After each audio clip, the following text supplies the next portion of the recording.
Embuto amazina n'emizira bibadde baana baliwo nga ssentebe w'Ekamuli ne bakkansala be bakuba ebirayiro okutandika obukulembeze bwabwe obw'ekisanja kino mu butongole.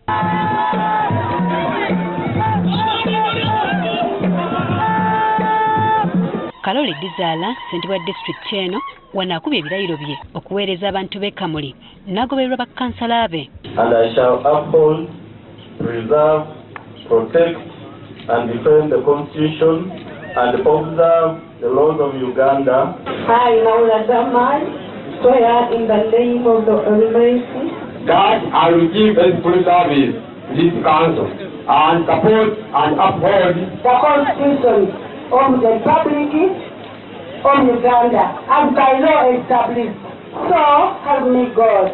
Mu kwogerako gye bali, Dizaala asimye bannakamuli okumuteekamu obwesige n'awera okutuka n'omugongo ng'abaweereza. Nenda okuba abataka b'Ekamuli nti bannange muyogayoge kubanga eno kanso ndi mugumu era mwesimbu nti amaanyi ge mubwine wano gonna tuyidagata kukukolera bataka bonna.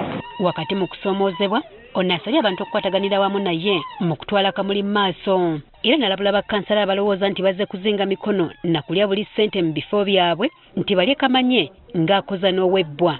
Obuvunaanyizibwa obwo ndikwenda amakobero enkoze eyita amaanyi ga kanso nabo baazikaku.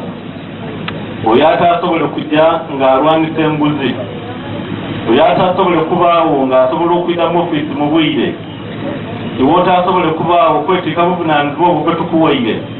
Munange nze abataka abo bankoba nti ebisande bino bikuwa osaana akolera irala. Embeera y'emu y'ebadde Kayunga. Andrew Muwonge ssentebe wa disitulikiti eno bw'abadde alayira. Swear in the name of the Almighty God that I shall faithfully exercise the functions. Mu buweereza bwe ono asuubizza okusimba ennyo essira ku by'obulamu, ebyenjigiriza, ebyenfuna n'ebirala. Ekisanja kino kyakuweereza nnyo bannakayunga. Kukolera bannakayunga nguudo, kuzimba n'okuyambako amasomero, okuyambako amalwaliro n'okuyambako mu by'obulimi naddala ddala department ya production ya district. Okulaba nga bannakayunga ate beenyumiriza mu district yaabwe. Bakkansala nabo batubuulidde ku bagenda okutandikira mu kisanja kino. Ngenda kubakolera nnyo okulaba nga ebirowoozo byabwe bituusa bulungi mu kanso ate nga sireese entalo zonna mu byabufuzi. Nze nga munabbaale nno nina ekizibu ky'amazzi kwe ngenda okutandikira. Abantu bange ab'ebbaale tebalina mazzi. Ngenda kubeera nga ntamana amagezi madde ntambula mu bibiina byaffe tubadde nga twongera okwekulaakulanya abaana baffe byonna nga tuba tubitambuza abasoma tugasigala nga tukwata ku baana baffe abasoma era babeere nga basoma.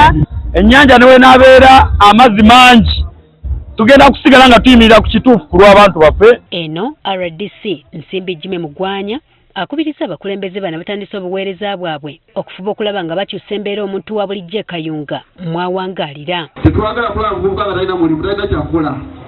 Twagala tulabe nti buli muntu alina ekyokukola ki.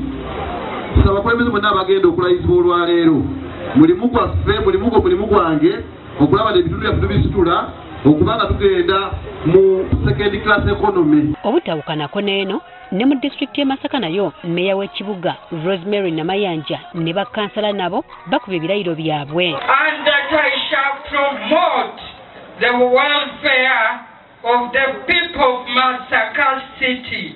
So help me God. I, Reste Mwanje Nanyonga, swear in the name of the Almighty God. Namayanja asuubiza nti mu kisanja kino bakulwana okumaliriza okuzimba ekitebe ky'ekibuga kino ekyatandikibwako mu kisanja ekiwedde. Phase 1 of the construction, the design of the city headquarters has already been drawn with its size approximately 3.5 times the size of the nearby Poeta building. Speaker asuubizza okuwa omukisa bakkansala buli omu okutuusa ensonga ze. Tugenda kukubiriza kanso mu ngeri ewa buli mukiise ate era ewuliriza eteekawo embeera buli muntu okuwa ebyo ebiva mu bitundu byakiikirira. Bano basuubiza bannamasaka obukulembeze n'obuweereza obutaliimu kyekubiira. Njagala okusuubiza bannamasaka nti tugenda kubawa obuweereza oba obwenkanya obuweereza obw'obwerufu ate era obuweereza obukulaakulanya ekibuga.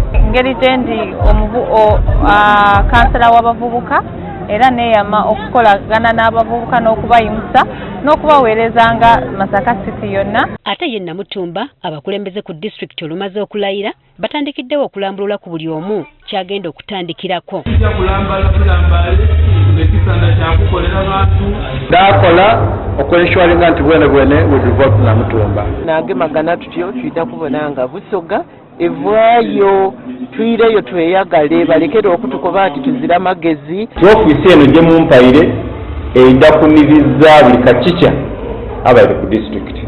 Sipiika disitulikiti eno asabye abantu b'e Namutumba okuyimirira wamu naye bw'aba wakuwangula ntalo z'asanze mu bukulembeze buno. Mwongere okunsabira kubeera entalo dentandiseemu nningi aye ndaadimaliriza nga ndi muwanguzi. Kati ekirindiriddwa kwe kulaba bano engeri gye bagenda okutuukirizamu ebisuubizo bino.